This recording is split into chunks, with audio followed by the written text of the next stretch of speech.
So how would I describe the 71st Annual Golden Globes? Too casual. I mean, at first it seemed like a pleasant surprise. Like for once, they'd taken the pomp out of the circumstance, and we were in for just a nice evening of celebrating film, the work that Hollywood had done and that we had enjoyed. But then it became apparent that just nobody was prepared, from the presenters to the winners. I mean, let's start with the presenters. I did like Robert Downey Jr. quite a bit.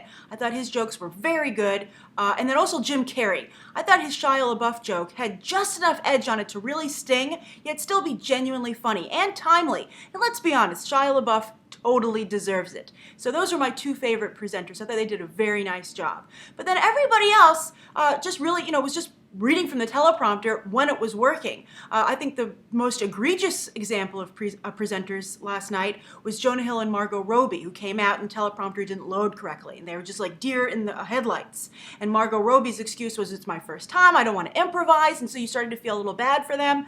But then you discovered that they were introducing their own movie. And it's like, come on, you guys, I think you can wing it when it's your own film. Particularly Jonah Hill. I mean, he's supposed to be this professional, very experienced comedian, although I have to say, based on some interviews I've seen with him recently, he does seem a little bit unsure of himself when he's kind of like left to his own devices. So that was disappointing.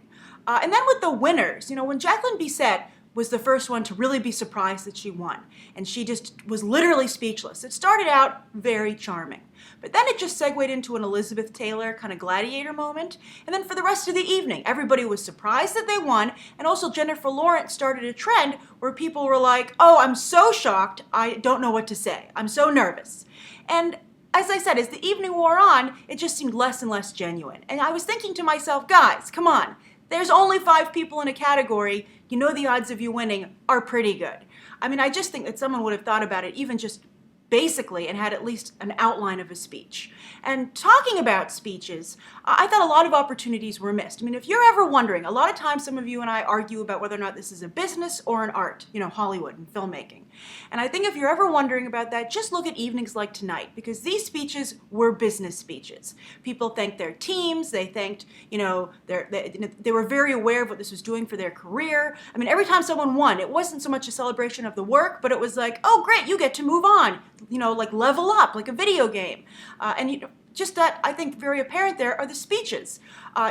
Leonardo Dicaprio winning Best Actor in a Comedy or Musical could have very cleverly used that as an opportunity to say something about how his film didn't celebrate Jordan Belfort and take that opportunity to clarify that to the mainstream. He's been doing that a lot in the press, but in industry press, but not for mainstream press. And I think that would have been a great chance to do that. Instead, he uses the time to, he forgot even to thank his fellow actors. He had to come back out later. I think Anne Hathaway did that last year, either at the Golden Globes or the Oscars, and she didn't thank the appropriate people. But, Leonardo DiCaprio didn't thank Jonah Hill or Margot Robbie. He just totally slipped his mind. And you might have noticed he used the time to thank the financiers of his film, of Wolf of Wall Street, to thank them for paying for it. And quite frankly, I think, honestly, to make sure that they would maybe fund the next one.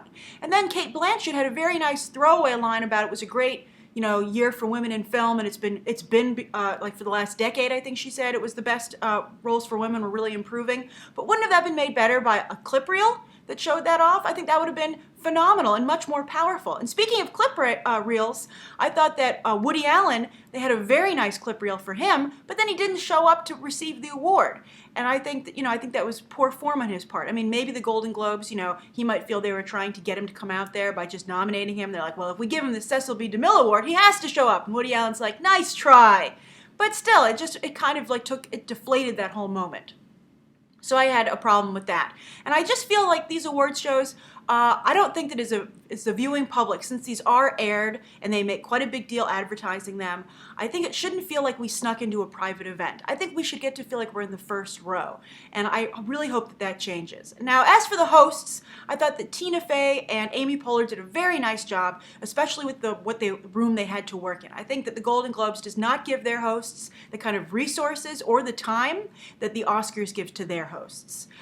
For instance, they couldn't do like a Billy Crystal style opening where he runs through all the different movies. criticism. They just didn't have that budget or, as I said, time. But they did have some really good jokes. It started off a little weak with them. I was a little nervous about it. But my favorite jokes, my notes are over here. My favorite jokes that I really liked were, let's see here, the explosion at the wig factory for American Hustle. I thought that was very funny. I thought that George Clooney would rather float into space and die than spend another minute with an actress his own age in Gravity. I thought was very funny. I thought the Julia Louis-Dreyfus bit where she was sitting in the film section was very funny and very well handled. Although I will say on a side note, I am a strong feminist as much as I think as anyone else, besides you cross into Meryl Streep, anti-Walt Disney territory.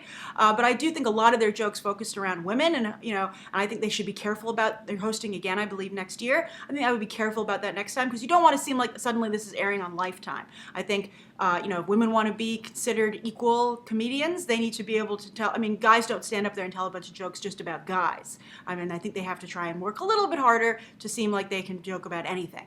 And on that note, though, I did like Mr. Golden Globe. I thought they did a really nice job with that with Amy Poehler and her going around trying to guess who her dad was in the audience. I thought that was funny, too. And I thought it also poked fun, I think, at the Miss Golden Globe idea in the first place, which is very old Hollywood.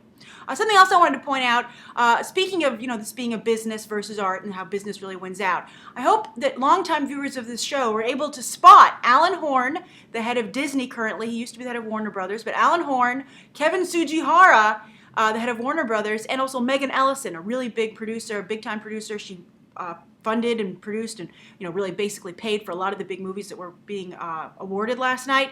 I hope you were able to spot them in the audience, and it really was overall a great night for the studios. Studios are really becoming strong Oscar contenders.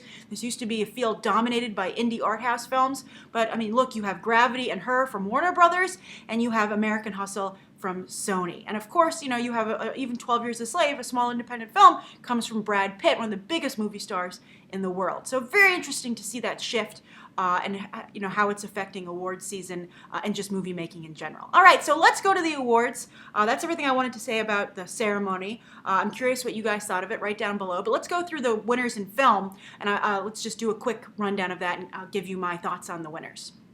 All right, Best Picture Drama. 12 Years a Slave. It was the last award given of the night. I'm sure they were very, very happy to win it. I'm sure they were very nervous considering up until that point they were empty-handed. Pretty bad for the film that had won, tied with American Hustle for the most nominations. They both walked away with Best Picture in their category, so that really led to that with the nominations. But while American Hustle won some other acting awards, I think that 12 Years a Slave was very surprised that they only got this Best Picture one. But if you're going to only win one, I think this is the one to win. So that's very exciting for them, and I think probably what you'll find happening on Oscar night. I think 12 Years a Slave will win Best Picture. All right, so then Best Picture Comedy, we just already talked about it. Best Picture Comedy and Musical was American Hustle. I guess I'm going to leave my opinion out of this. This video would be too long. But I think that American Hustle, I have my doubts as to whether or not it deserved to win there. I would have given it to her, but I think it just shows, at least with the Hollywood Foreign Press Association, how strong an impression American Hustle made. But we'll see. It's very much an actor's movie, and SAG is a huge voting block in the Oscars. So I think there's a very good chance American Hustle could continue to be a big winner. So, all right, so let's go into Best Actor Drama. Matthew McConaughey won. How nice. I mean, Robert Redford and Chiwetel Ejiofor looked pretty angry in the audience.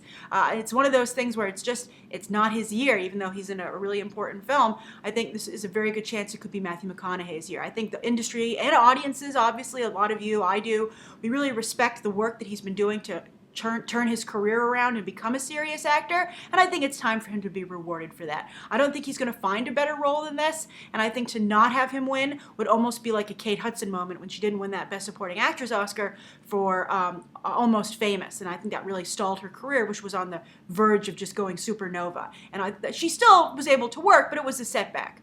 And I think potentially she maybe never reached the potential she could have if she had won that night. So the Oscars could still do almost a Ben Affleck where they don't even they'll definitely nominate McConaughey, but they could do something else and go and give it to Redford or Bruce Dern. They could feel it's Bruce Dern's turn. But we've often spoke about how the Academy feels it's someone's turn and the award season feels it's this person's turn to be honored. And I do think it's Matthew McConaughey's turn. So you saw that here. I also thought his speech was very endearing because it showed that he hasn't changed. He's still the lovable, deep down shirtless guy who plays the bongos naked on the beach that we all read about in the tabloids. So I thought that was really funny. All right, so Best Actress Drama, Cate Blanchett. I think that this is going to be what you see on Oscar night. I thought, her speech, she did mention, women in film and Woody Allen, what he's done for women. I thought was very nice. And I just think this is her Oscar march. I think expect to see this on Oscar night. Then for Best Actor in a Comedy, Leonardo Dicaprio. The Golden Globes just love Leonardo DiCaprio. He's been nominated. I think this was like his 10th nomination. They really think he has those movie star qualities.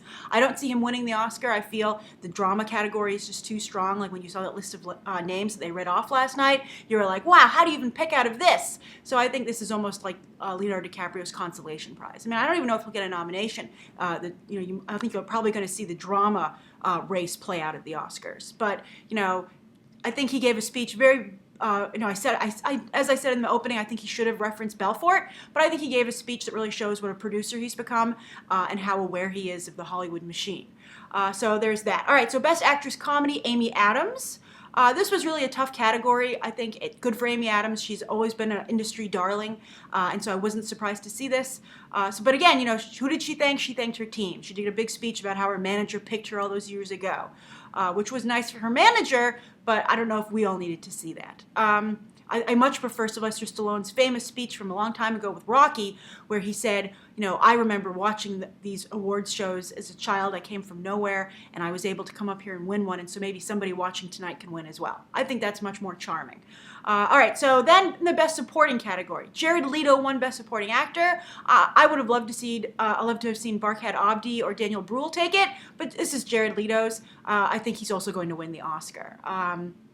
And for instance, he said that nice thing about all the rayons of the world, but it was really a throwaway line at the end of the speech. I think he would have been better off opening with that.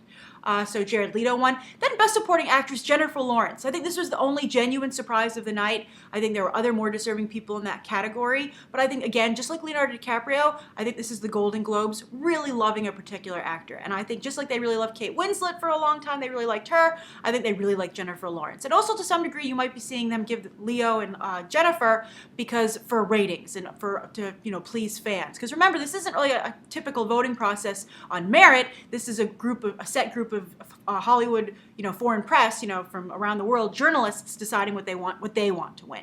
They're usually pretty on the money though. So they gave it to Jennifer Lawrence for Best Supporting Actress, but I wouldn't expect to see that happen at the Oscars. All right, so Best Screenplay, Spike Jonze. I thought that was very deserving for that film, and I hope to see that repeat of that at the Oscar. Of course, the Oscars split their category into Best Original and Adapted, so there'll be another winner there. So the people in that category who didn't win last night can take heart that there's one more award to be given out at the Oscars, so that doubles everybody's chances. But Spike Jonze was very nice. I thought he did a nice job. Also, Best Director, Alfonso Koron. I think also expect to see that at the Oscars. I think that no matter what however you might feel, I mean, I have problems with this, the story quality of the film, but I think technically the technical expertise and what he was able to create and how difficult that was to create basically an animated film and to make that all come together was very impressive. So I think he'll be an excellent choice, and I think you will see him win at the Oscars. So he won Best Director. Then Best Score, Alex Ebert for All Is Lost, and this was memorable for being one of the most fun moments of the evening when P. Diddy was like, "Oh my God, I was on a boat with you in St. Bart's partying. What a surprise!" And that's where they meet up again. I thought that was a wonderfully Hollywood. That seemed unrehearsed. That was a genuine Hollywood moment about how small the industry really is. And I think sometimes, we don't get the impression from the audience how small it is, how small a town it is. So I thought that was funny that they were on a boat and now they were at the Golden Globes. So I thought that was great. And I thought they both handled it well. Alex Ebert really ran with that and didn't he could have just had P. Diddy hit a brick wall, but he was very gracious and nice, and it turned into a nice moment. And then Best Song, I'm sure plenty of you are upset that Let It Go did not win. Instead, it went to Ordinary Love by Bono for Mandela Long Walk to Freedom. Now, of course, when they came up there and they gave their speech and they talked about how they've been writing songs with Mandela and for Mandela for decades, I think you can kind of understand why they might have won. This could continue on to the Oscars as an upset, especially with Mandela's passing. And it is a good song, and it's a good movie, and I guess it gives that movie some kind of recognition, a win, where it had no other wins. But I think that the Frozen fandom would really have liked to have seen Let It Go. And that's clearly better known song. But again, sometimes these, the industry feels, well, Frozen's success is monetary. And speaking of fans, though, I thought it was nice that for Frozen, the directors thanked the fans, which I think have really propelled Frozen to the front of the pack, made it a phenomenon, a genuine phenomenon. And I thought it was nice that they thanked their fans. I thought that was very nice of them. And so good for Frozen, and I'm sure many of you were very happy that it won. For Best Foreign Film, it was the Italian film. I was really surprised it wasn't The Wind Rises. I was shocked by that, actually, and I think The Wind Rises probably will win Best Animated Feature at the Oscars. We'll see. But I think not winning Best Foreign Film here is a surprise, and I don't know if it's because The Wind Rises has been considered in the animation category at other awards festivals. So maybe the Golden Globes, the Hollywood Foreign Press Association wasn't really on their radar as Best Foreign Film. But that was a little bit of an upset for them, and we'll see if that hurts them for that animation win at the Oscars. All right, so those are the winners, the big winners last night. I'm curious how you guys feel. Write down below what you think of the results of the show. Who won? What do you think of the show itself? Do you agree with me that it was too casual? Who are your favorite presenters? Who are your favorite speeches? And who are your least favorite presenters and your least favorite speeches? And what did you think of Tina and Amy? Write your thoughts down below. Thank you for tuning in for my Monday morning analysis, and stay tuned for Movie Math later today.